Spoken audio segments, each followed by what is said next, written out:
to talk about the peace. And Brother Stephen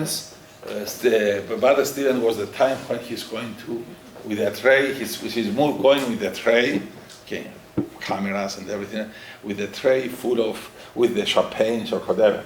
They're celebrating the end of the, whatever. And as he goes, he's walking like this, and goes towards the place where the prime ministers were sitting around the table, the presidents, whatever, and goes like this. Suddenly, a nurse comes from upstairs, running, and say, Butler Stevens, drop the tray, drop everything you are holding, run upstairs, your father is dying, to close his eyes and say goodbye, right now. So, he's freezing, he froze, he doesn't know what to do. Think about it. His parents, his past, the obligations to his, everything on the one hand, on the other hand, his future. This was the time everybody's waiting, and they have the cameras and all this, the movie and everything else, and his the television, whatever they have at the time, and he doesn't know what to do. He's frozen. And after a bit of a thinking, he continues, he serves, and then he goes upstairs. Of course, it's too late. Okay? His father is already dead. Anyway, the years have passed. 20 years, 25 years has passed, and he's sitting on a bench in a park, in the Hyde Park, and he's thinking of his life. He's retired now. And he's thinking of this event, and he feels no regrets, because he feels that that's what his father would have wanted him to do. He feels that he did right with his decision. But then he thinks of another event. A couple of years later, he was walking in a corridor up and down the street, and there was a girl there that he liked very much, but he didn't dare to talk to her. He was very shy. So one day, he's passing from outside her room. He hears her crying. The door is just slightly open a little bit, and he hears her crying, and he knows why, because her mother died. So Stephen thinks that this is a great opportunity to talk to her, to go and comfort her and so on, and tell her also about his feelings. Now that he lost her mother, she would need someone, right? And he feels that it's a good opportunity. So he goes, and he goes as close, he puts his hand on the door, like this. Now he remembers, right? He puts his hand like, and he doesn't dare to do this one. He doesn't do that. He goes like this, and does it here, and leaves. And now, and never got to get together with the girl, and now he's thinking of how if he had just this, that was a defining moment for him, and if he had that little more courage, now he would have a family, he wouldn't be an old man alone, and so on. He thinks of all these, and he regrets how he resolved this defining moment compared to the other one. Anyway, so these are just two examples. I'm sure each of us can think of a defining moment in our lives. Okay. What are you saying? He's asking me about my defining moment. There is a book called The Remains of a Day, or the movie, you can see it. Now, so the importance of defining moments is that they reveal our values, test our values, shape our character, and our view of ourselves and the world.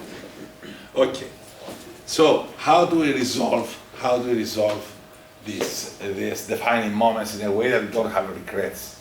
Well, we combine the views of different philosophers. We have first, become who you are. Well, someone told me yesterday that this is Socrates. Socrates was saying, know this I've done, to know yourself.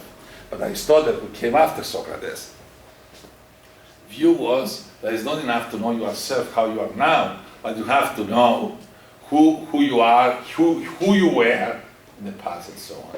So become who you are. why become you are. I'm not who I am. So Aristotle says, no, you are not, I am not who I think I am. Why? Because he says most of us are like an expensive furniture made out of rosewood or made out of teak, but when we were born. But then, what happened? Our parents thought, wouldn't it be nice to make this pink? Take some paint and put on top. Then the teachers thought, wouldn't it be nice to make this green? Our friends say, wouldn't it be nice to make this blue? So, actually, we are not ourselves. We have a lot of layers from the mass culture, from the media, from the world, from your friends. Yes, it's something analogous with the biases, but here, basically, we are not our real selves. Now, if you look at ourselves, we are more like each other, like when we were born. When we were born, we were very different from each other. We are very unique. Now we are very much the same because we live in the same culture, in the same. Okay, so Aristotle would say, know yourself. Know yourself. Sorry, Nietzsche says, become who you are. Become who you are because I come to that again in a moment. Let me continue. As we go through our lives, a large mass of second nature has been added, and the piece of the original nature has been removed. Okay, our past is the new material for shaping our character and our future. Much was shaped by other people, our parents, our teachers, our friends, the media, etc. Much of it is already formed and hardened. Some pleasing, some awkward, some ugly. Okay, if we don't consciously work to resolve our defining moments as to become who we are, we end up living lives designed by others or generate lives that have been formed by the mass culture. The idea here, Nietzsche's idea, yes? I think we did good in the exam. What? I think I did good in the exam. I think you did good in the exam. Yeah. Okay, let's...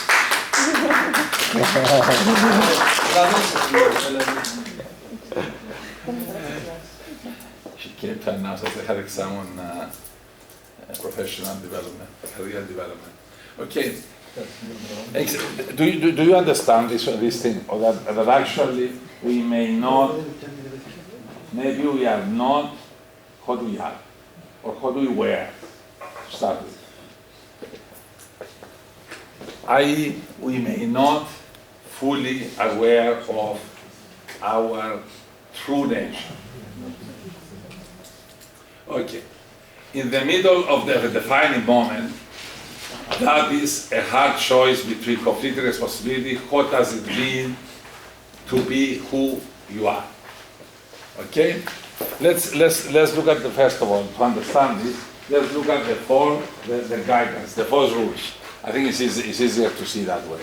Okay, so, first of all, when you face with a dilemma, you ask yourself, what does this dilemma mean to me? Personally, what are my feelings about this dilemma? The same way as Steve Lewis was wondering, what does this mean to me, this dilemma? To go to Chicago or not go to Chicago?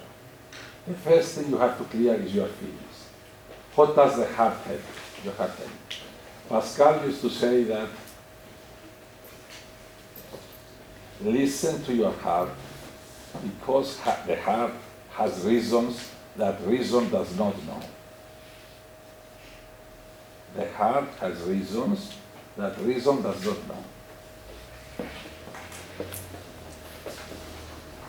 In Greek, we would have said that the heart, η καρδιά έχει λόγους που η λογική δεν ξέρει.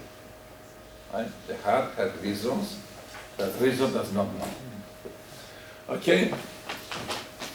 Given our own hopes and fears, values and experiences, how do my feelings and intuition define for me the right versus right conflict, or the wrong versus wrong conflict? You know the dilemma I'm facing? Our instincts always try to sound an alarm, to give us an initial sense of what is at stake. The heart has its reasons that reason does not know.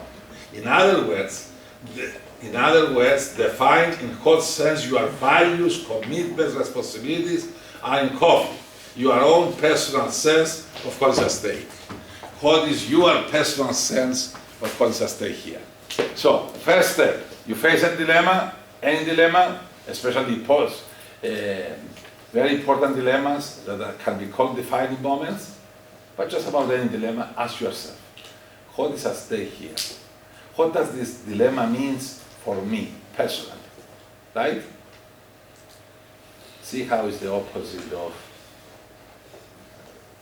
the veil of ignorance, where you abstract from yourself entirely. Second, learn who you have been, okay? How deep are the moral roots of the conflicting values that are creating the right versus right conflict? The challenge here is to become a reader of yourself. Which values and commitments have up to present defined your identity? Okay?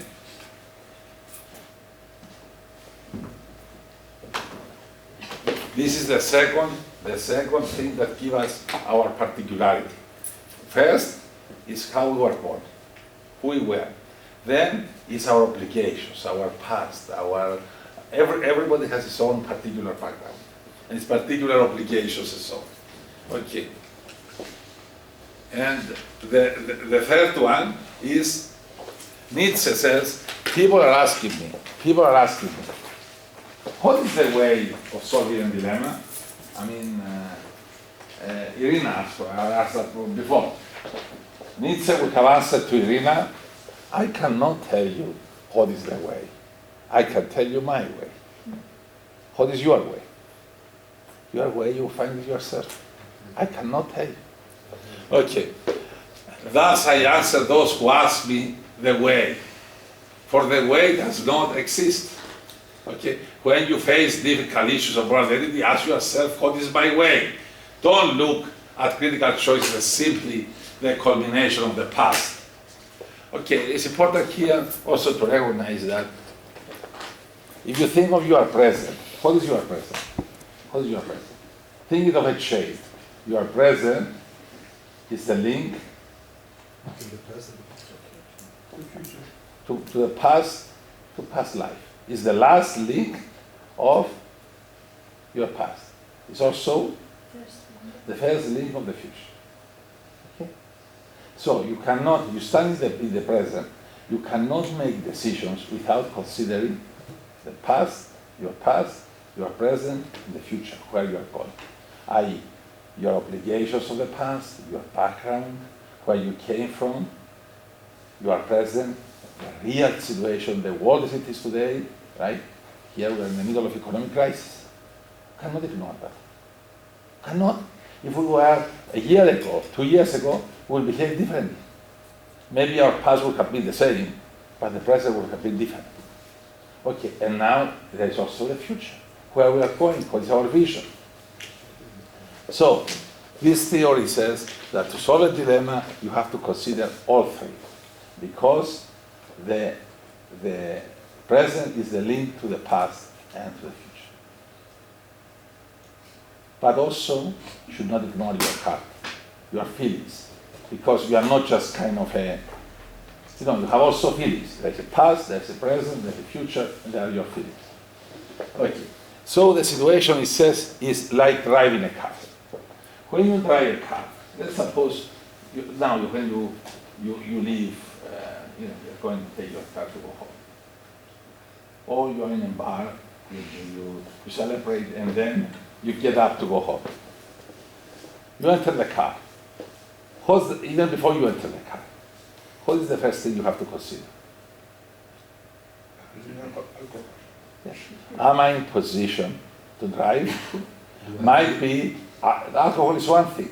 Maybe another thing. Maybe you are so excited, or so tired, or so happy, or so sad, that you are not in position to drive. Right?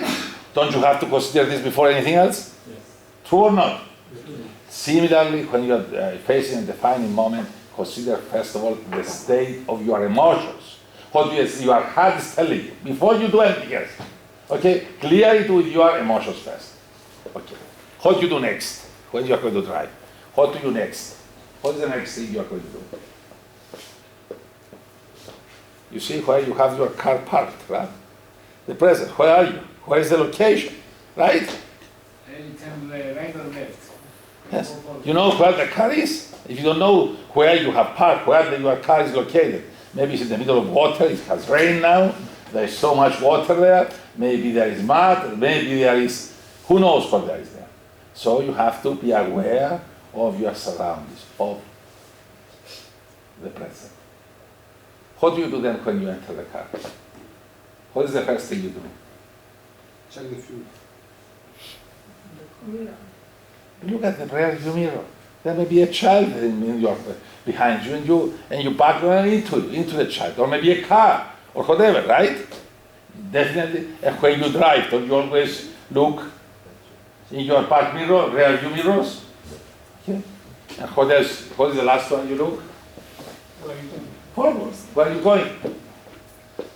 Try to drive without one of these. Try to drive in the highway, or where, in the city. Try to drive without looking in front of you. Can you? Look a lot in the rear view mirror. Be aware of what is around you, but don't see in front. Can you drive? No. You're going to hit something. Try to drive with look in front, but you don't look at the rear view mirrors at all. You don't know what is happening in your back. Who is coming behind, who is trying to pass you. Sooner or later you have an accident, right? You try to change a lane or try to turn without being aware of what is behind you, right? The past, your past. Okay, and what else? As we said, each you have to know where you are. Are you on one-way street? Are you in a third road? Where are you? The present. Okay, your location, right? And of course, we said the very first is the emotions of the heart. So here is the okay. Here is the solution to your problems. Okay, first.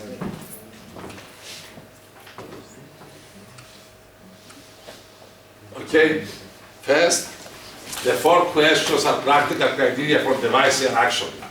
Feelings and intuitions. First of all, reasons of the heart. Okay, when you face with a defining moment, the first thing you do is to ask yourself, what does this dilemma means to me? To me as Theo, to me as Marina, to me as George. What does this mean? Not to other people, to me as Irina, what it means. Okay? So, reasons of the heart. You have to clear that first. Because if you don't clear that first, you are not confused. The rest will be confused. Okay. You clear the feelings and intuitions. Then you consider that you are past. The roots of your responsibilities, of your life, in your community. All of us carry with us a past. We carry certain responsibilities, certain memories, certain obligations, and so on. We have to consider those as well. Then, the future aspirations. What is your way? Where are you going? What is your vision? What is your objective? Do you have any vision? You want to achieve something? You cannot solve your defining moments by ignoring the future, where you are going, nor by ignoring the past, nor by ignoring the feelings of the heart. And the last one is the present. The logic, the reason. Mind the world as it is. You need also to be pragmatic. Of course, if Lewis would have preferred America not to be so racist, but this was a fact of life. Okay? You understand this?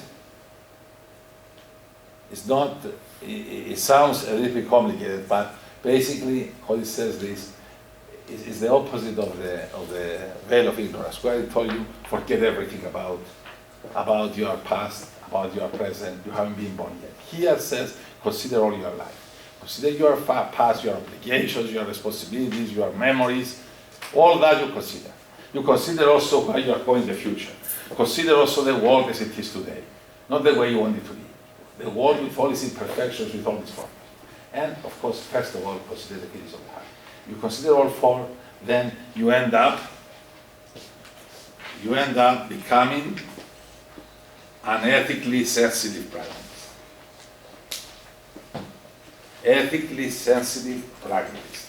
Now, basically, what is a wiggle room? Think of, again, Stephen Lewis. Stephen Lewis felt that he was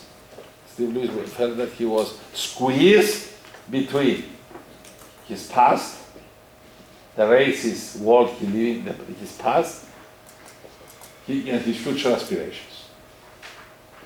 Okay? Between the racist society of the present he lived and his feelings. And he wanted some wiggle room.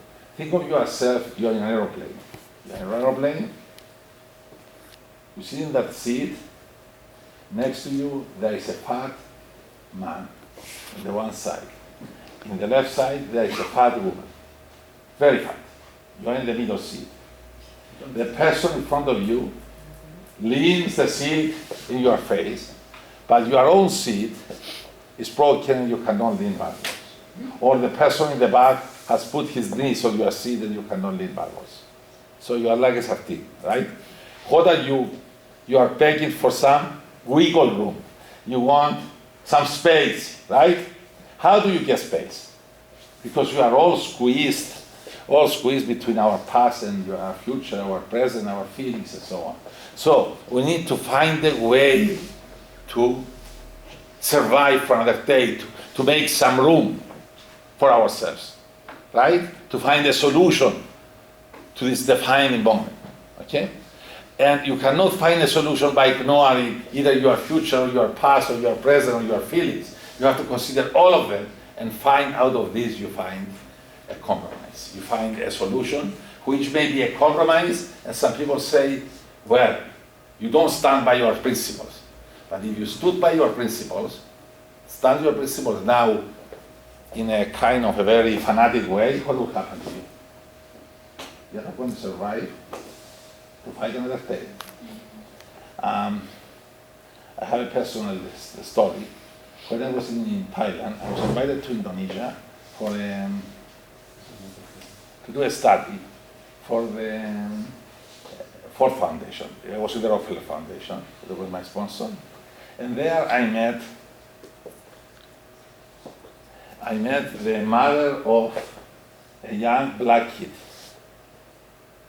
Okay? I met her in a shop that sell this batik clothes when my wife buy batik.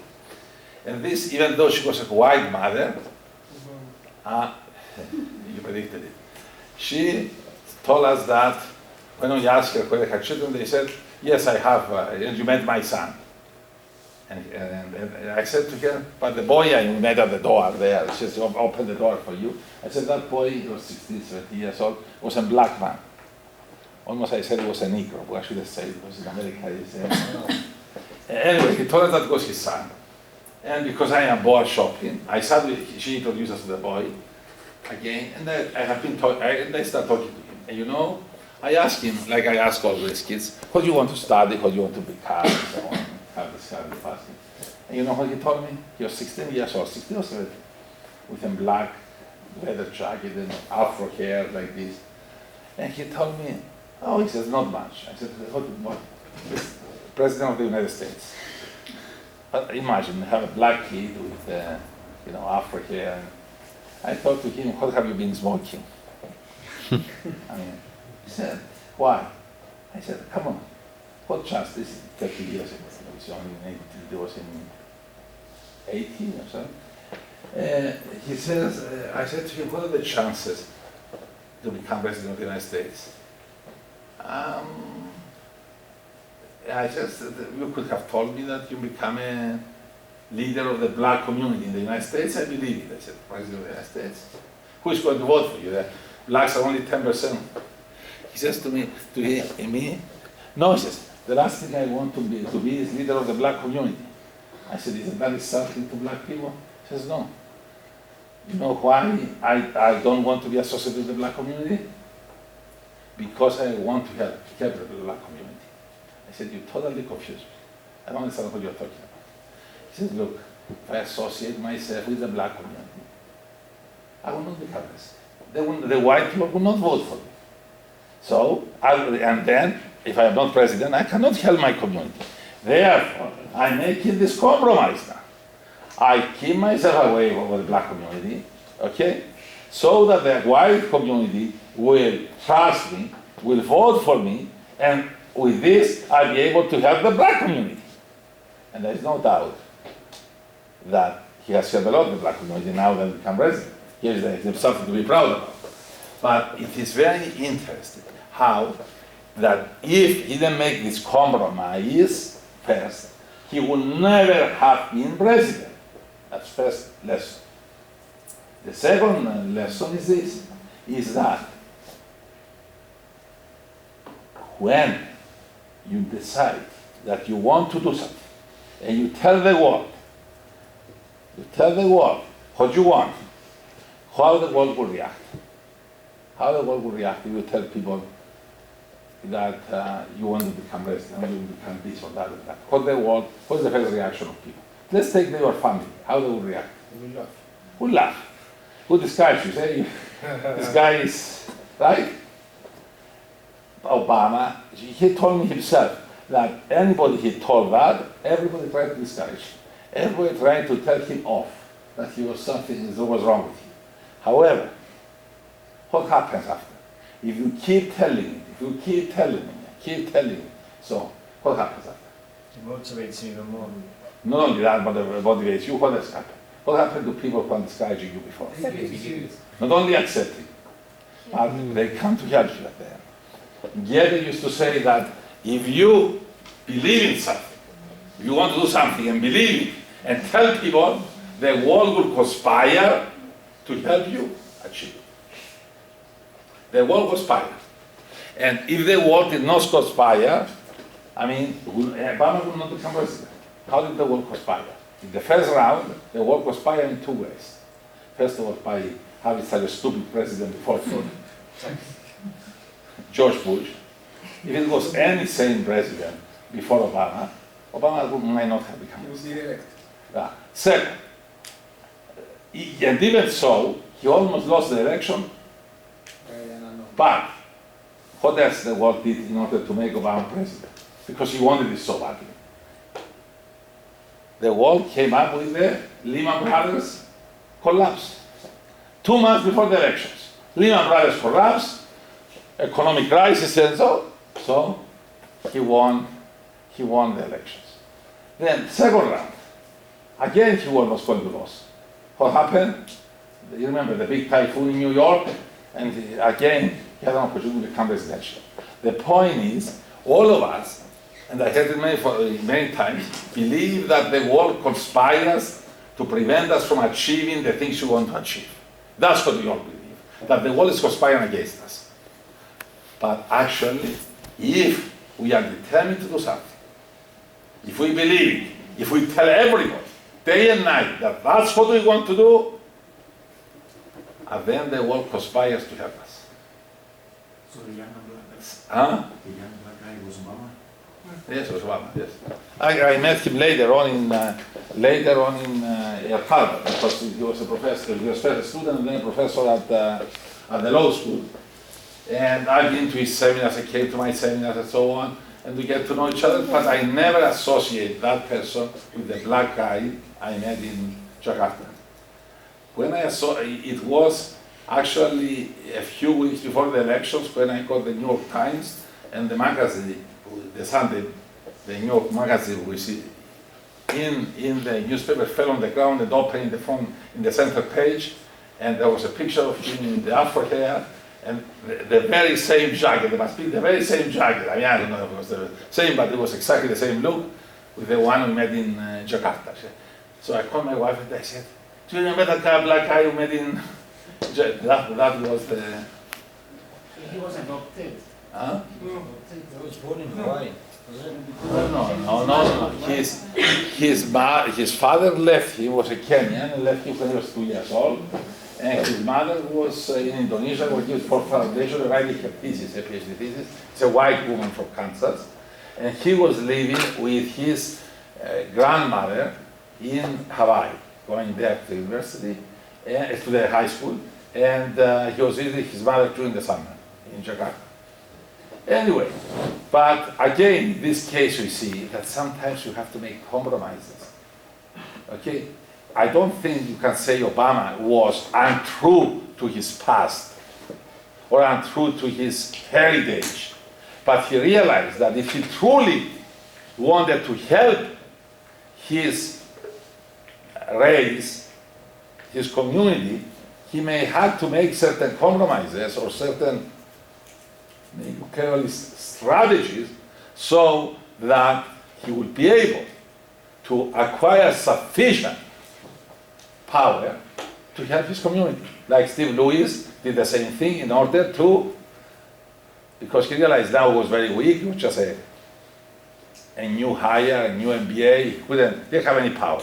But if he managed to reconcile his past and his future and so on, he managed to survive and rise up positions and become a CEO, then he can prove that black people are not stupid, they can just as smart and they can manage a major company. And he proved that. He was the first person who became a black CEO, the first black CEO. Yeah. How far can we push this compromise? Can we push it to the point of being unethical? So No. we can, No. Do you think Steve Lewis was unethical? Do you think Obama was unethical? No, not this example. Maybe something else. Oh, but let's see how. You cannot be unethical. But the point is, we need to make some compromises, provided that we don't put ourselves on the slippery slope, and next time we make bigger compromises.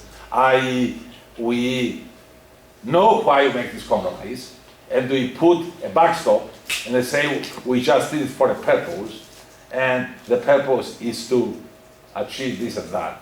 Okay? But none. The thing is, say, I made this compromise today, and tomorrow I'm going to make a bigger one, and then a bigger one, and end up in the ground. Now, this theory of defining moments is written by a book by a Harvard professor of business. His name is, I give you a title and you get me the author because it's a Panayotou or something like this.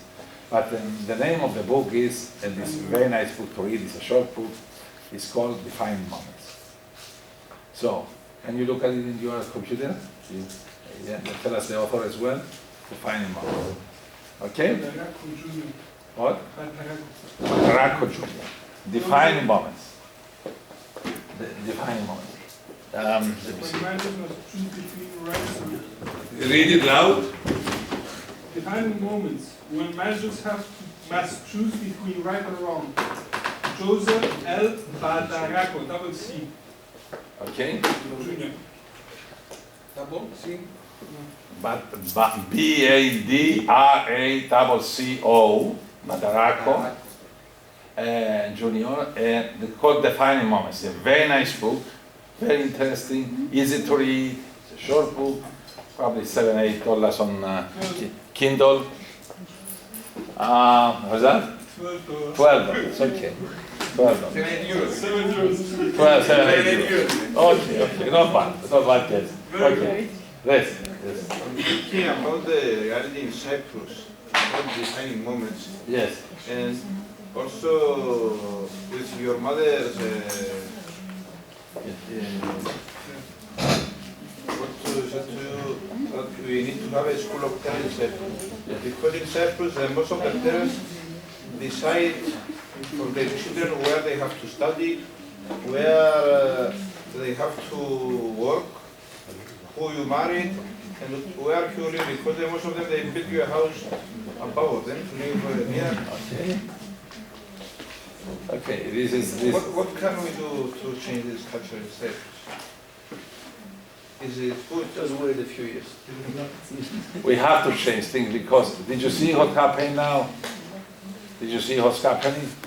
every time there is a scandal, it starts in the beginning that we are going to come to reach the bone and we are going to catch the people responsible and they are going to punish them and so on.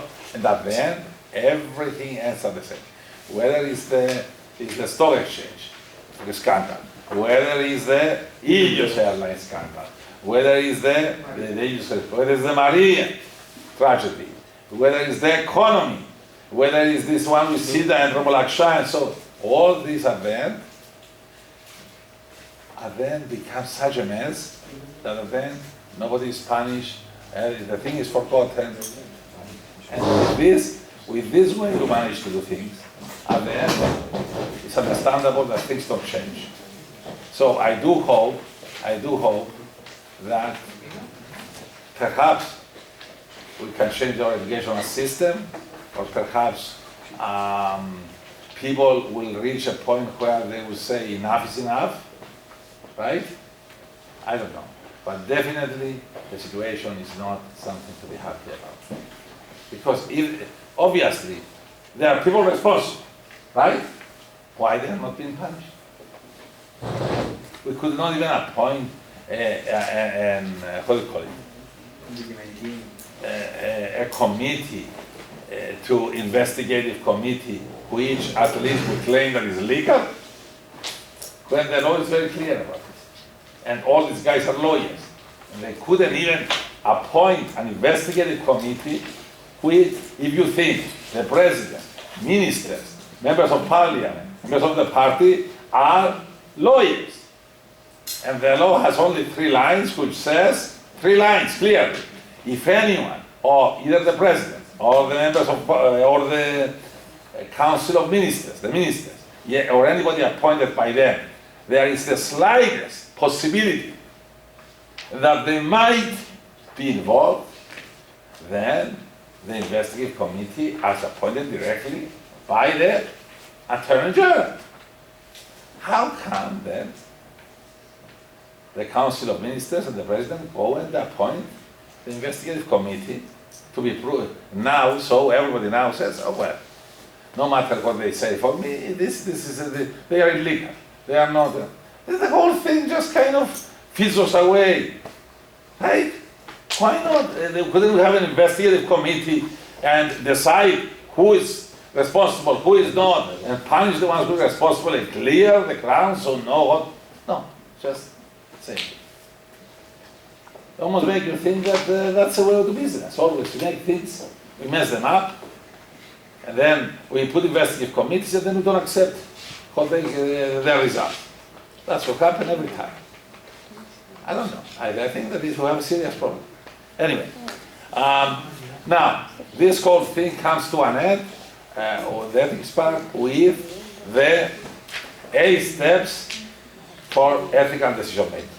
They are every case I will give you, you have to think in terms of those 8 steps.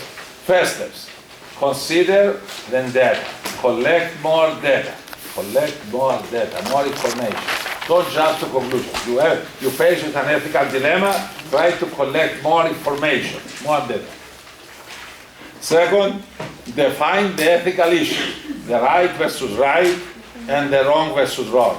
Don't jump to solutions. Okay? Third, identify the affected parties, the stakeholders. Fourth, identify the consequences. On each option, on each possible choice, on each alternative, on each stakeholder. Fifth, identify the obligations you have to the various stakeholders. Sixth, consider your character and integrity. Who you are, who you want to be known.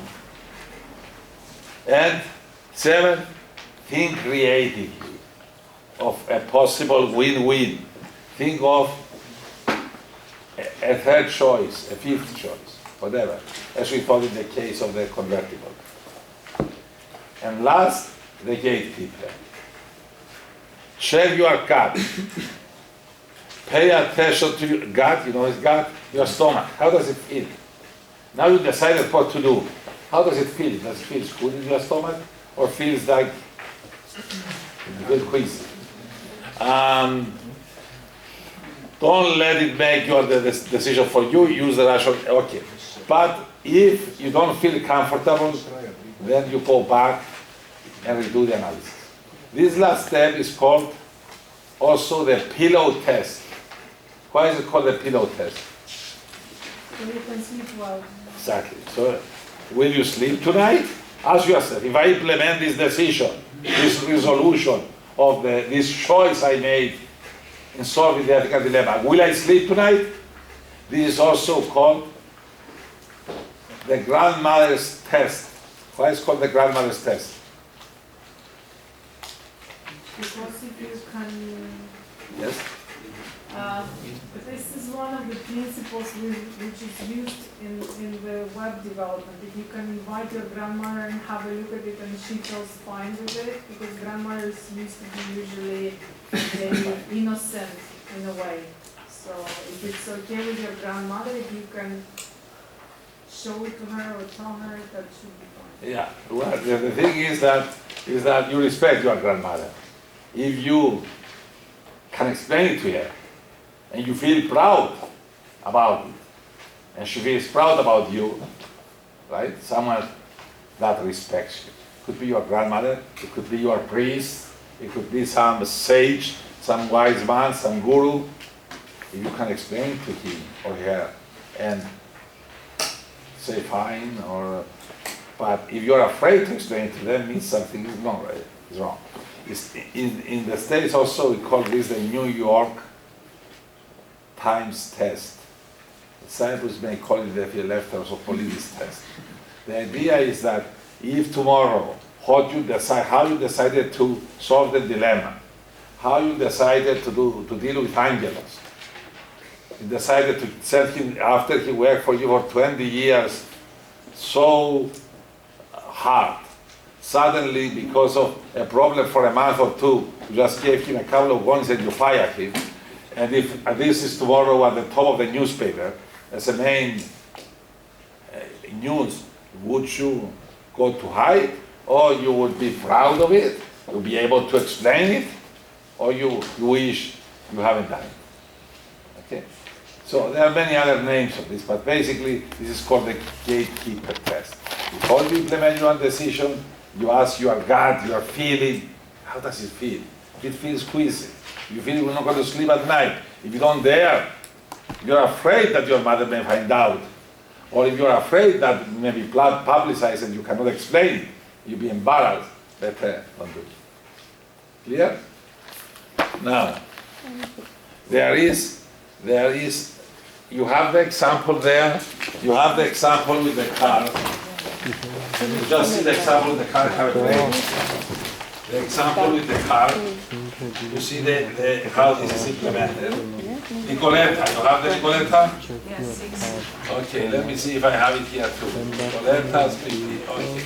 You see an application of these 8 steps. Okay.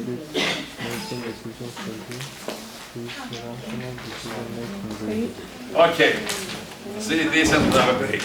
Okay. What is the Nicoletta's dilemma? Nicoletta is, before we had, who we had before? We had Tamara, Katarina, and Tamara. Who is Tamara? Tamara and Katarina. After that, they Who? You were the driver. Tamara, we will call you Nicoletta. Okay? Okay. So what was the ethical dilemma that Nicoletta was facing? To tell or not to tell that her friend Katarina was speeding. Okay? Let's see. What is the first step? Gather the facts, gather the data. So, Nicoletta, what would you like to know? Well, Nicoletta wants to know, was her friend driving very fast and recklessly, or just slightly above the speed limit? Makes a difference, right? If she only was going 55 kilometers an hour, in a zone that was 50 kilometers versus if she was going 120, right? It might make a difference. Did Nicoletta ask her friend not to speed? You are sitting next to her. Did you ask her not to speed? And if you didn't ask her, maybe you are also responsible, and maybe you will, that may influence your decision. Does Nicoletta's friend, Katerina, frequently drive above the speed limit, or was this just a rare exception of great urgency? Maybe she was going to see her child at the hospital, or her mother was sick or something, or it's just a spoiled kid, rich kid that likes to drive. She thinks all the roads belong to her and drives all the time. Alright? Maybe this will affect your decision or not. Is the boy mildly injured, severely injured, or killed? That might or might not. But it's nice to know you need to know the piece of information, right? Okay. What are the conditions, circumstances of the parents? You would tell me any child is precious. But of course it's more precious to a family that they have only one child compared to one that has 5, right? If it's a family which is, the parents are old, they have only one child, and you took it away with your reckless driving, that might affect Nicoletta's decision to tell or not to tell. Or might not, I don't know, I'm not suggesting it. Why not? But, I don't believe it. I don't say that I believe it, but you like to know all the information before you decide, right? It may not affect your decision at all. It might not. I don't know. It might not affect yours, but it might affect somebody else. Anyway, it's good to have all the data in front of you, or the facts. Okay, what are the conditions, circumstances of the friend? Would it make a difference to Nicoletta or to any of you if your friend is a single mother, has 3 young children at home, versus your friend is just a spoiled, rich kid, single, that drives around like crazy? Huh? Yes, of course, because you have to take into consideration further consequences. Well, you say that. Would it affect you still? I'm asking Elena. Yeah. Yes. It would affect you, Perfectly, yes. whether you tell or not tell. Okay, what are the provisions of the law? Will it make a difference if you say she's guilty, goes 2 years to jail versus 20? Huh? That might affect also. As I said, I don't say that this necessarily would change your decision, but they might affect. Okay, so you have to have all the facts. What is the next step? Define the ethical dilemma. The values in conflict, right? Is the second step. Okay, what is the ethical dilemma here? The ethical dilemma is of Nicoletta, of the co-driver, not the driver, the co-driver is tell the truth and put her friend behind bars, in jail, for the next 10 years, or lie to protect her friend and deprive the victim's family of justice and leave society unprotected from reckless drivers. This is the dilemma, right? She says, what to do? Should I tell and put my friend in jail? Of course, I would be giving justice to parents and protecting other kids. Or should I lie to keep my friend out and not give justice to the family and protection to other kids? So what are the values or loyalties in conflict? Truth versus friendship, right? Isn't it? The truth says that you should tell the truth. Friendship says you should protect your friend. So the two are clashing. So if you are a non-consequentialist, then you will have to rank the two. Which is the most important? Truth or friendship? Friendship. For me, in this case, friendship, because you cannot help the child anymore. And if the friend was driving fast, it's not her usual driving, and she's not dangerous to the society, I will. You said you cannot help that child anymore? The child is dead, you cannot help the It's child. finished, This you cannot specific change child. it. You cannot change it. But we have. If What about her ethical driving justice? is not dangerous, if it was a one-off occasion. Ah. I've been in this situation. I Ah. didn't kill anybody, but I had an accident. Yeah. And people lied for me, not my friends, just the person who was behind me. She lied to save her ass because she was behind me and going fast. But I lost the control of the car because I was driving not in a good condition. I was not supposed to drive. I mean, not drunk, I was just very upset. And I had an She was accident. very upset. I was not supposed to drive. You're not I supposed to missed the drive. highway, I was on TV. It was one-off case. Thank God never happened again. But it was exactly the situation when it was one-off situation. Luna, were you this person who was driving on the wrong side of the road? And No. you know the case. And he had the radio open. And they said that he was hearing, you know the case, right? And they was hearing that, they were saying on the radio, "Okay, caution, caution, be careful, there is a madman driving on the wrong side of the street." And he says, "One madman, I thought there so many madmen." But it was the He situation thought he was driving the wrong side, but he thought he was on the right side, and everybody else was on the wrong side. Anyway, but what Elena said was interesting.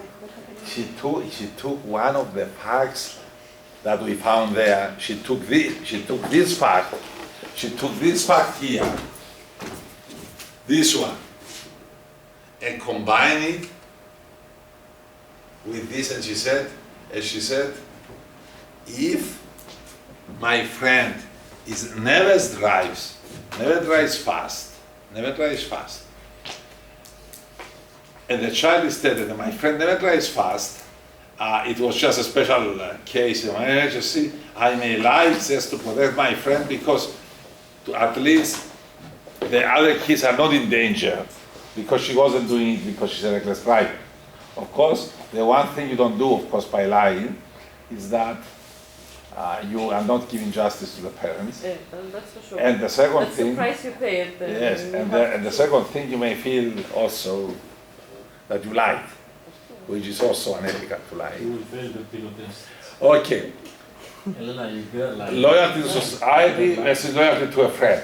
Okay, so you are facing a conflict between your loyalty to society versus loyalty to a friend. Let's go to the third one. The third step is identify the affected parties, the stakeholders. Who are the stakeholders here?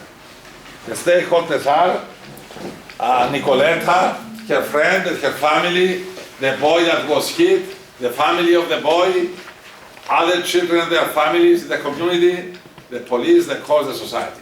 All these are stakeholders in the case, right? So you have to consider all of them. Why police and courts are stakeholders? Why they are not? Why are they stakeholders, the police and courts? How are they affected by? Because they are involved. They are involved. They are involved, but they are not affected by either decision. Regardless of the choice, they are in equal position. No, they are not in equal position. The court will make a decision which acts as a precedent for future decisions, for one. If the court doesn't give justice to the parents, it's like the court has failed. I mean, if you lie in the court, you prevent the court for doing justice to the parents. No, for but the court decides based on the information which is Okay, yes. available. So they are involved. There would be a justice based on the information. Yes, but that's one more case that has been misjudged. Therefore, they are involved. Society is for sure. The police, yes, the police is involved because the police, if they don't manage to get the information for you correctly, okay, again, they haven't done their job.